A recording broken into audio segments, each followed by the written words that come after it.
oh, because somebody's going to get old, we shouldn't give birth to them in the first place. You know, that the fact that we get old is part and parcel of what it is to be human. We know we're going to get old. And I suppose Yeats is trying to convince himself that old age isn't that much of a big deal. And that it is part of that whole thing. That it's part of the dancer. It's part of the dance that life is precarious, it's difficult, it's challenging, but all those things that happen to us in our lives are what make us what we are. And that links back to Maud, I suppose, and the fact that she perhaps wasn't what he wanted her to be, but nonetheless she was herself and a complete and whole and interesting human being, even if she wasn't quite the one that he'd hoped she'd be.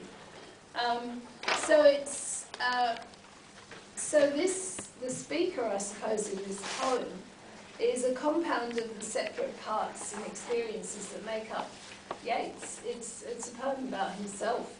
He's the one that's among the school children. He's the one that's experiencing this perception of life as being something which is lots of different parts which put together to make the whole.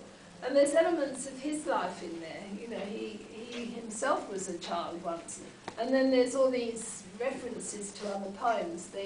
When he talks about old clothes upon old sticks to scare a bird, that's very similar to words that he uses in Sailing to Byzantium when he talks about an old man as a scarecrow upon a stick.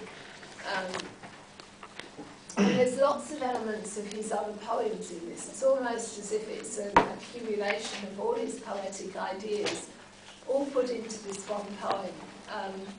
You know, his philosophical ideas, lots of his poetry is informed by ideas that he got from Plato and Aristotle, and probably also from Pythagoras. He talks about the muses. He has his own muse. There he refers to muses in Easter 1916 when he's talking about the school teacher and the reference to the winged horse.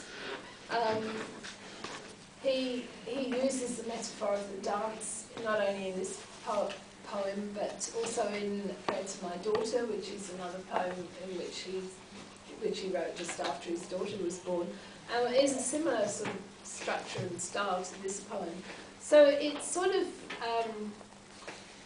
a poem which summarises and encapsulates his life's work in a sense. And it's a fairly late poem as well. It was one of his... he wrote it in 1926. He died, when did he die? 1930, I think. So it was sort of getting towards the end of his life.